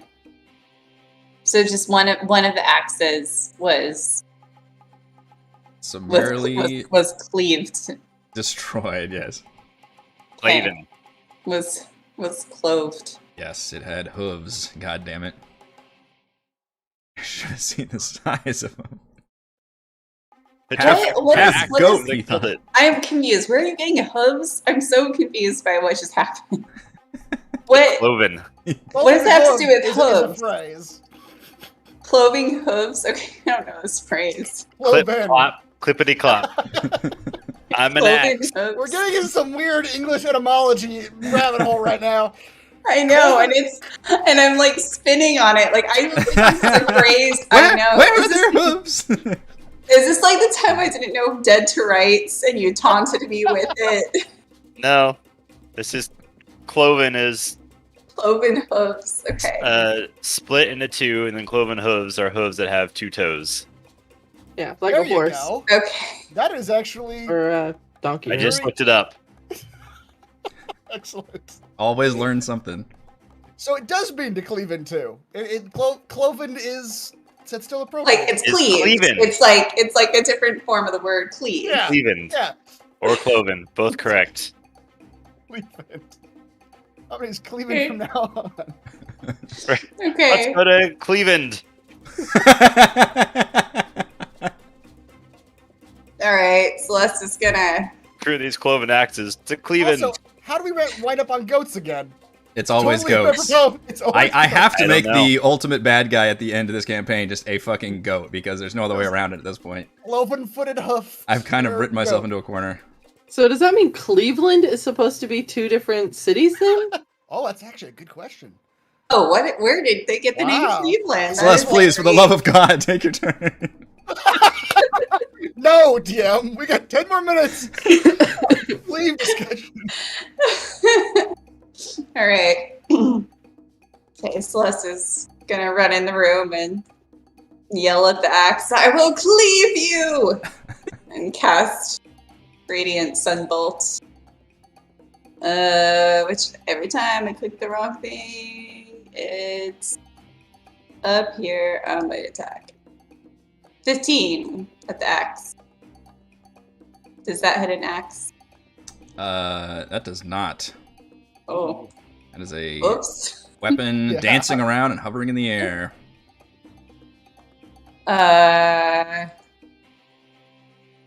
Okay, hold on. Then I will use my flurry of blows key point to punch the axe. 24. There you go. That will hit. Punch that axe. Cleveland was named after a guy, but Cleveland in England was named after the Old English cliff, cleave, which means slope, I've and never land, which cared means land. about something less. Now you know it's not because don't it was wanna- divided into two Come this way. by Moses Cleveland, I don't want to Founder know of- that. America Cleveland. All right, that does successfully hit. I'm gonna write this The down as unarmed another strike. trivia question. That's right. Excellent. Where's my Oh, pen? that's funny. Like a trivia question. You should have a trivia game at the end of the campaign Right. for all of the nothing campaign related, just all of All our the random. Bee Last- anatomy. The anatomy of a Literature. the Yeah, anatomy of a chair. yeah. That's That's that's how you know people have really been paying attention. It's not like just campaign questions. It's like our fucking non sequiturs. Like, give me that Just- information. yeah. How many penis jokes can we make about this shit before the DM breaks? Ball Robin, please. Oh, I've also put up our Robin. NVPC poll. Please vote for that. Favorite NVPC.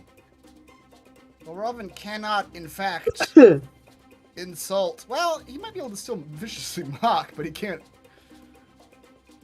You're the dullest blade. Actually, you know what? They have to be able to hear you. No, he can't actually insult these things at all. Like an inanimate object flying I'm around. so sorry. I've done it to you again. Yep. You've stymied me.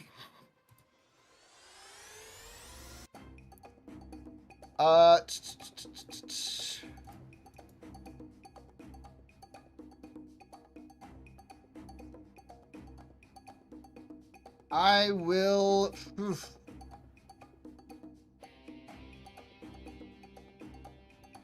I really don't know. I will instead. Throw more Again, people at me, damn it. Yeah. People I can talk to. There's a brick wall here. Valravin will just begin to describe who's in the room. Ian Thimbleweed. Ian Thimbleweed. He'll begin to describe Thimbleweed's glistening biceps, bulging muscles. Okay. It's about damn time.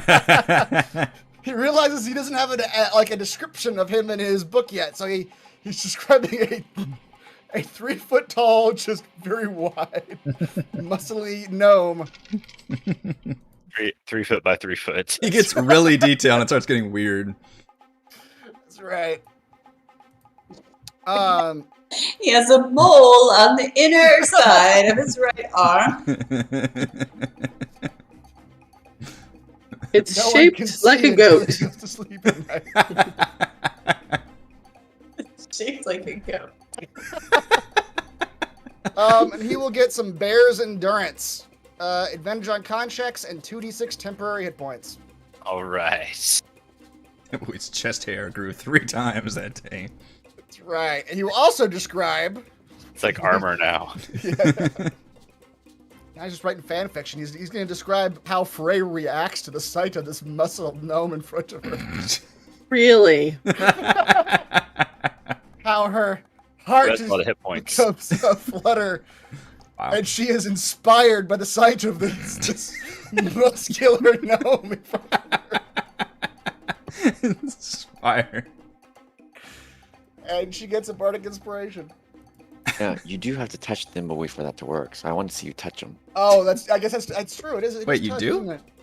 Yeah, it's No, touch. within 60 feet. That's bardic inspiration. Touch my biceps. Oh, the enhancement. Yeah, you're right. Yeah. So he'll just reach out and gently caress a bicep. Said you had to gently caress it. He didn't have to. That's how it goes. He sure did. If he A wants little the squeeze. strength, he gets the gentle caress. This is So nice, much. but you could be bigger. That's right. Alright, I don't know what magic is working here, but how are you caressing him through a wall? Was that not a door? I thought This there was is a door there. no, the door is actually on the east side. This is the whole thing is like frozen over. You see, there's a should be a window here, but it is encased in ice. Like I said, everything but the door. Oh. All right. Well, I can make it. I'm fine. Can you? Although I can't actually go through the door. The door is right here. Mhm. I can't see the door. Oh, it's right there. I see. Okay. Quickly, touch me. I'll reach out to touch you. Reach out and touch me. I was thinking. Actually, oh jeez. Actually, I don't know if I want to do that now. Oh my God, Valravn, please. You know what he can do? He can step over Frey. Although I'm going to accidentally move Frey. Shoot. All right. This Excellent. invisible door is confusing me. Is he to step over Frey to caress? That's true. Frey, yeah, that I don't know how Frey responds to that, but Just So don't look up. That's You right. might, you might see something A growing. long, Yeah. slender green arm just reaching over your body. Her axe and just goes, hump. Mm-hmm. it's a warning poke. I know, Alright. Valravn's genitalia are down there. Oh, no. That's my turn. All right. The contraption whirls and gears shift and it is going to step up here. We'll attempt to swipe at Thimbleweed with its axe hand. Perhaps successfully. Perhaps. 7 slashing. Oh, you just got all that freaking temporary hit points. Mm-hmm. Yeah. Do your He's got, shield. he's got a good massage. He's ready to go. That's right. Oiled up.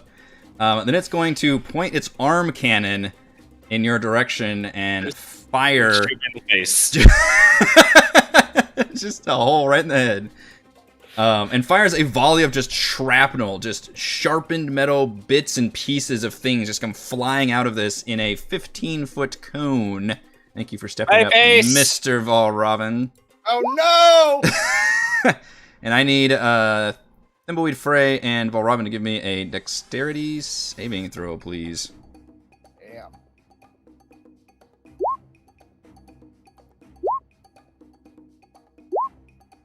Successes all around. You guys take half that piercing damage, so only 5. All right. Goodbye, temporary hit points. Yeah. That's right. As the shrapnel comes flying out of this contraption.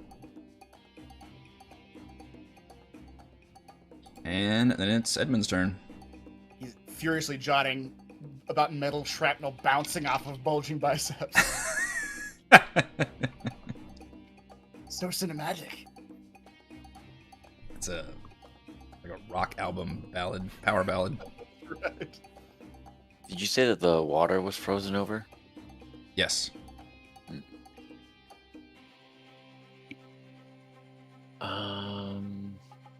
really crowded in that little room. It's getting there, yeah. And you just saw a bunch of shrapnel come flying out of there. True. 5, 10, 15.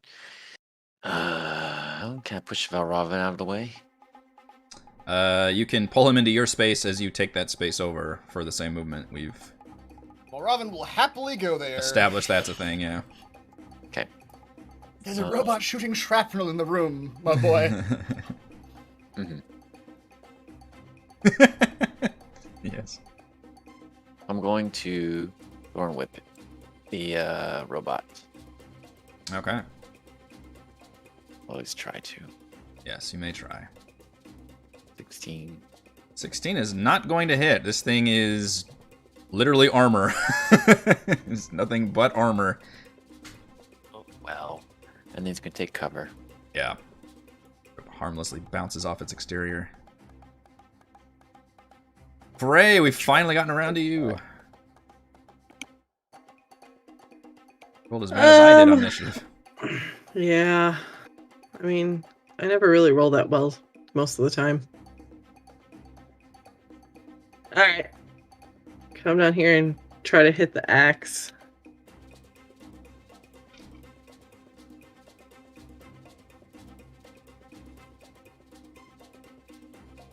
How about a 21? Will that hit an axe? Absolutely. For Oughta. 6 damage. Yeah. Wait, that's a 1. Do I get to reroll that? Hmm. An attack roll, ability check, or saving throw. Damn it! On damage? No. You didn't have to say damage. Oh, no, 1d10. Oof. Yeah, that was bad. That's it. Alright, that axe You is won't let us be level 5 yet. taking some damage. You feel it looming soon on the horizon. That axe will respond by trying to attack you. Make sure I don't have Whisper on. With itself. Yeah, that'll do it. 18. It'll show you how to axe properly for 7 slashing damage. As we go to the next round with Thimbleweed.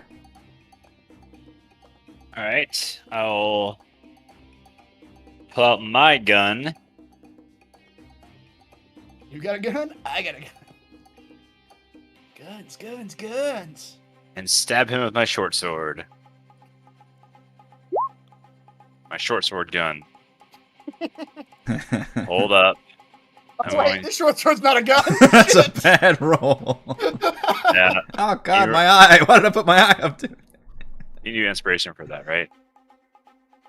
Yes, you can. Yes, I think you use Alright. inspiration for any d20 roll. Yeah. Alright. Try this again. One more time. Hey, you rolled better. You did roll a 5 instead of a 3, but as we established, this dude is just literally armor. Curses! Stymied by high armor enemies. Celeste. High armor enemy. Greater than a 12. That's right. So much armor.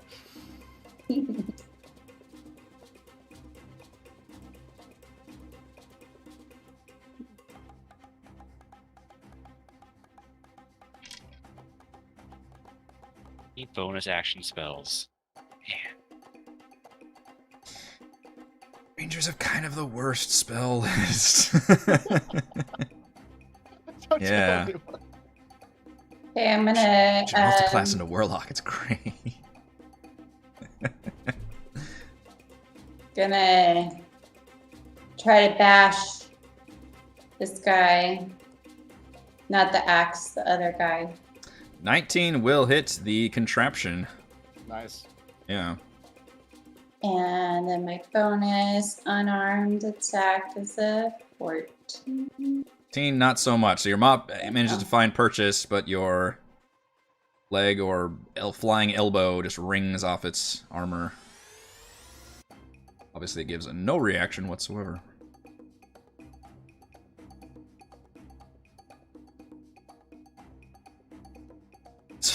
Yes, Dan. Surprisingly, armor has surprisingly high armor class.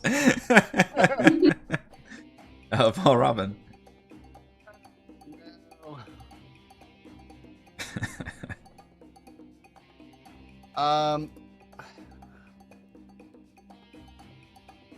Balravin is against inanimate objects reduced to healing and basic attacking. I know even your basic, even your technically your basic attack is like useless because that's your do anything. Yeah.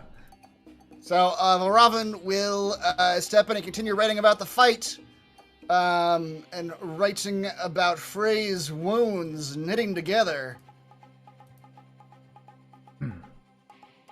And she is going to heal 7 hit points. I'll take it. After this, Valravn will pull out his light crossbow, not knowing what else to do with his attack. Close your eyes and fire into the room. Yeah, right. Let's fire at the axe. 12. Not gonna hit an axe. Yeah, you guys are actually rolling some pretty bad attack rolls. I mean, these guys do have, I guess, higher than average AC, but I'm just saying, kind of a stink fest up in here.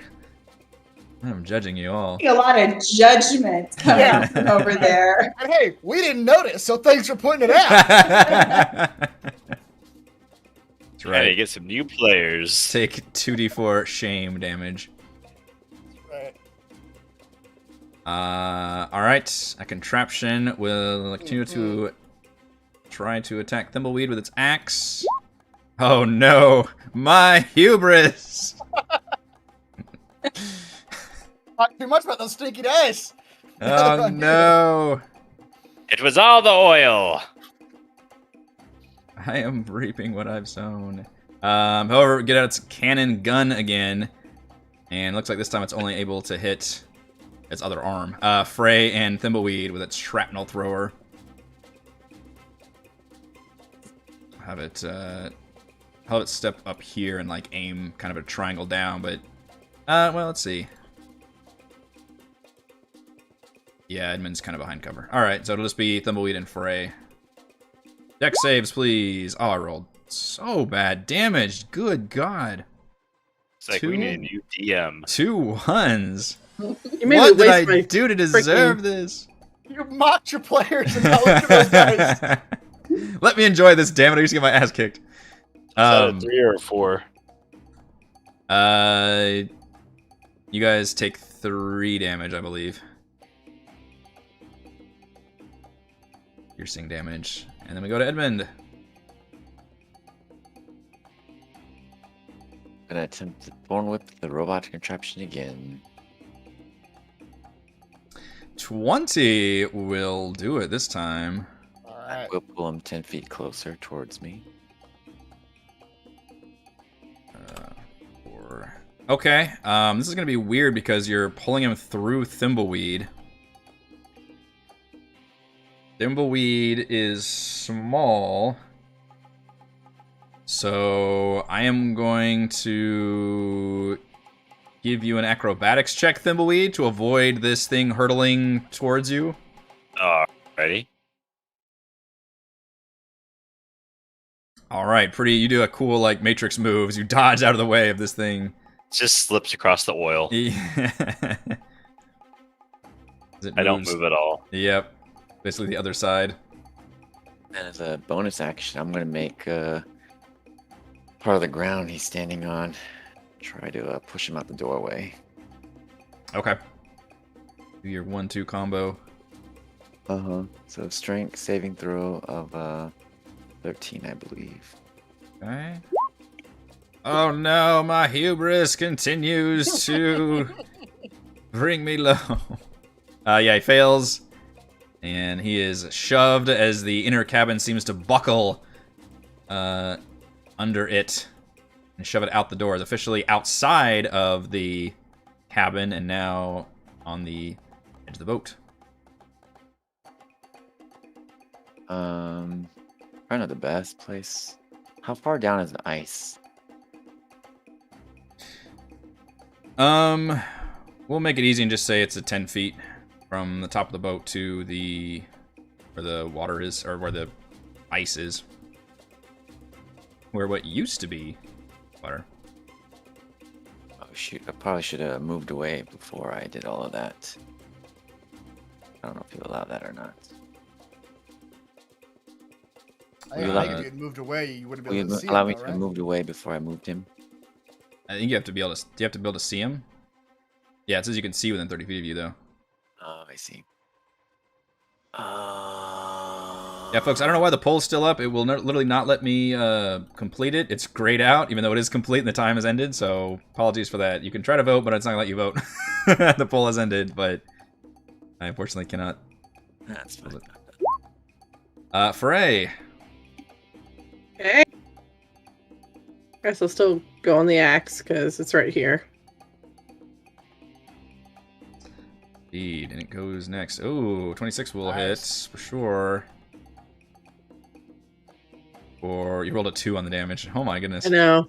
Well, it's slowly getting better. The axe will survive after all, though it looks in really bad shape. You really doled it up? I don't know, show wounds on a goddamn axe. Can Bardic Inspiration be used on damage dice? Depends on what kind of bard he is. Well, actually, I He's think about to well, that's actually, something that's something they added in what is it, Tasha's? Where is it? Maybe they didn't. I thought they added something where you could just add it to your damage. I thought specifically those were Nah. certain kind of bard subclasses that changed how you could use bardic inspiration. I think it was like the Okay. like the valor bard could do damage, and somebody else could do Yeah. like something like initiative, or like something. You know, different ways you could do it. Okay, never mind then. Well, no. Yep. If he was a better kind of bard, you could have. That was the good bard. Good bard. Yeah, that axe looks almost dead, but it's not, so it will attempt to attack you. Successfully back in business for 5 slashing damage. Okay. And then we go back up to Thimbleweed. Foul axe. Time to meet my axe. Stab it with my short sword. You don't have an axe at all. You do Sounded have good a at the time. short sword that deals some serious damage. Thimbleweed gets Right. kill for the second I'm axe mortal enemy. as well. Yeah, you do hate axes. All right. That was a good turn. Indeed. Celeste.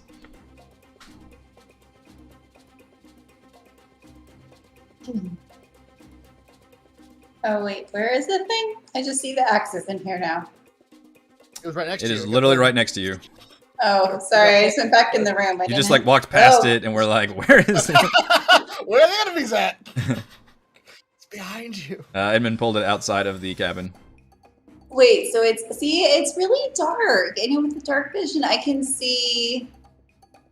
Hey, if you guys want to light a torch, you can do that. Well, no, I think there might actually be something wrong with hers. I'm just My dark confused. vision is I can see everything. Yeah, I don't can see- too. All I see is I see Edmund and I see Valravn next to me.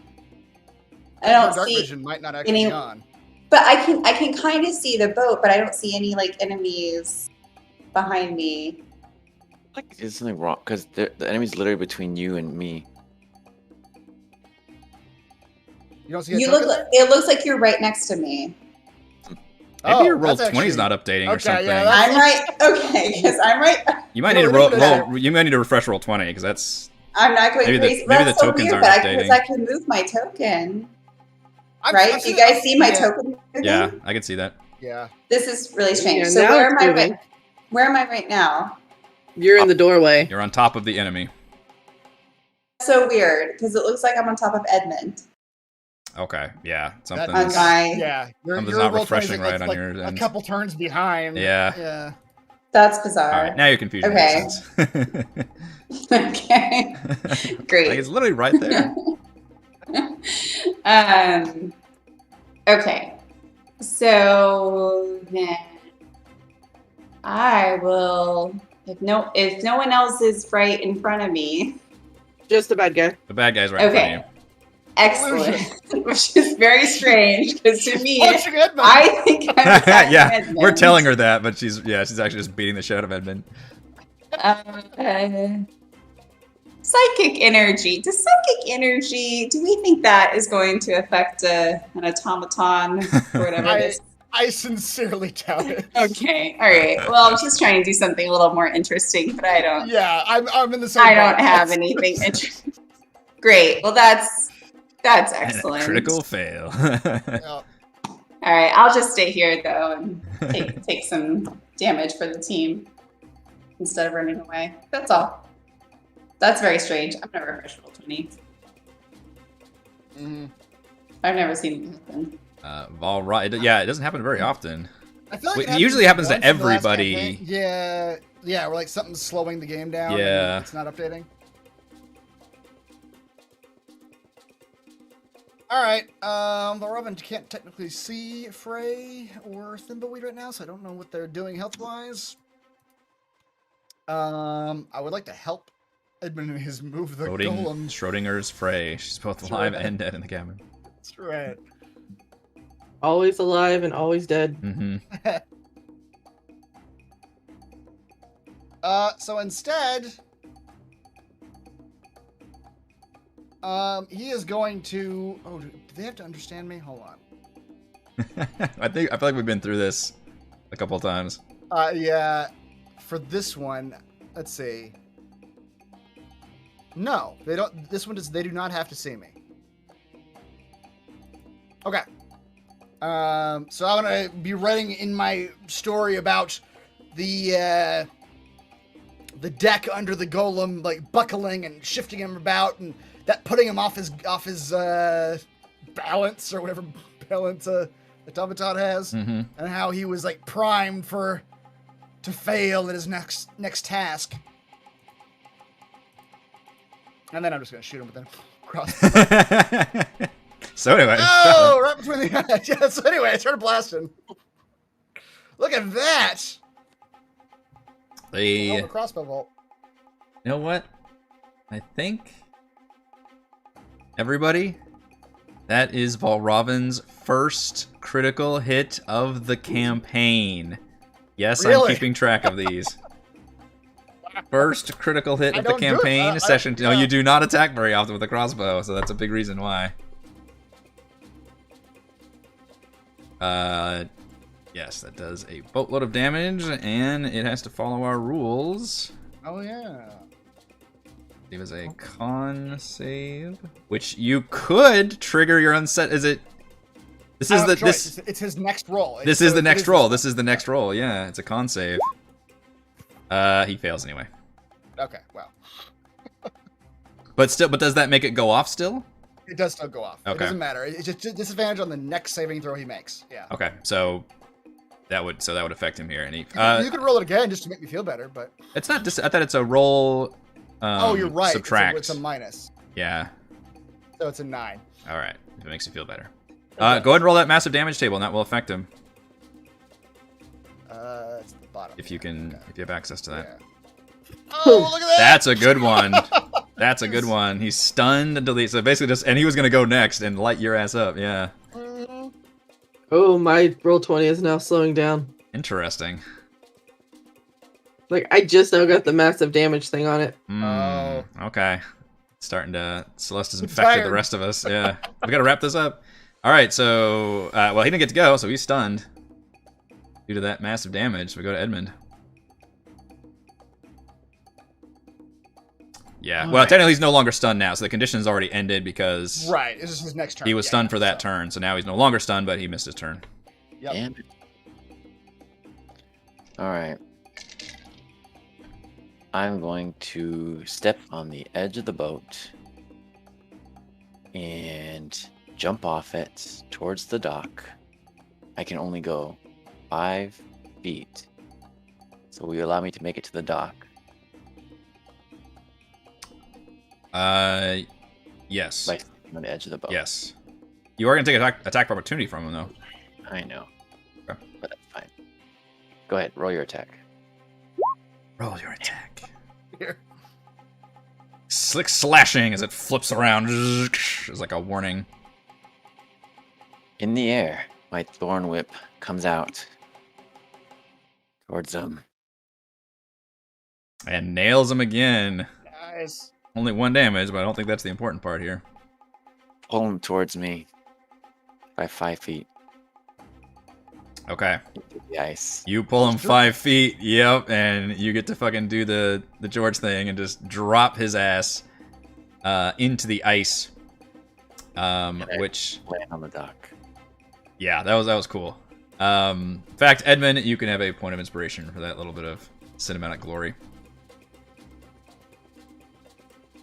And So it drops down. He was already very heavily wounded due to Robin's crit mostly. He drops down to the ice, takes damage from the falling, but then he cracks into the ice, and you can see him just kind of flailing down there, but also like slowly, like one leg gets caught and starts sinking, and you all can just kind of take cover. Eventually he like shoots a blast up of shrapnel, but just kind of goes into the air, and then you can see him eventually gets sucked down into the water.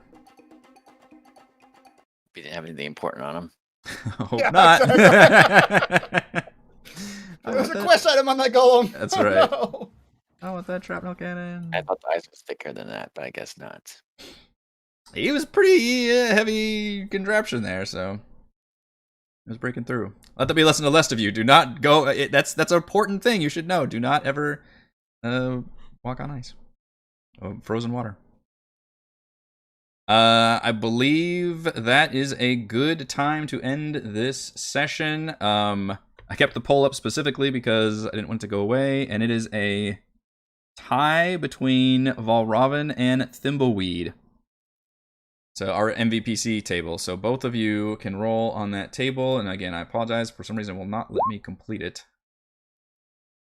All were still available. I would have won with that cool move. Oh wait, there. Okay, I Right. had to close it first and then complete it. I wonder if they changed that. I demand a recount. Automatically closed. I've done great things since the poll was up. You know, that's a really tricky thing on my end. Is I don't ever want to get, which I've done that a couple times, where it's like, oh god, it's ending, and I got to do the poll. So it's like I gotta find that perfect time where it's like, all right, I gotta have it, give it enough time to we're not waiting on it, but you know, yeah, and then Yeah. cool things happen. Like, oh dang it. So that's always a interesting balance for me. So you both get Remember for next time, guys. potions of healing. Yeah. That's right. For my greatness.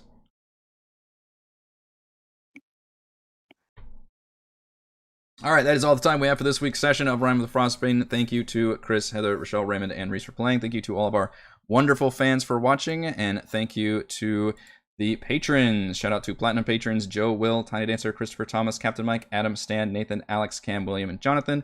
And gold patrons RPG Papercrafts, Pretty Boy, and Yuma, Marcus, Dead Lizard, Lounge, Sam, Arash, Lumpy Spuds, Jerome, Scalinia, Nick, Farty McButterpants, Blood, Angel, Bronus, Baboon, Nathan, Fast Like a Tortoise, and James. We are live streaming our D&D adventures every week, and we will see you next time. See ya.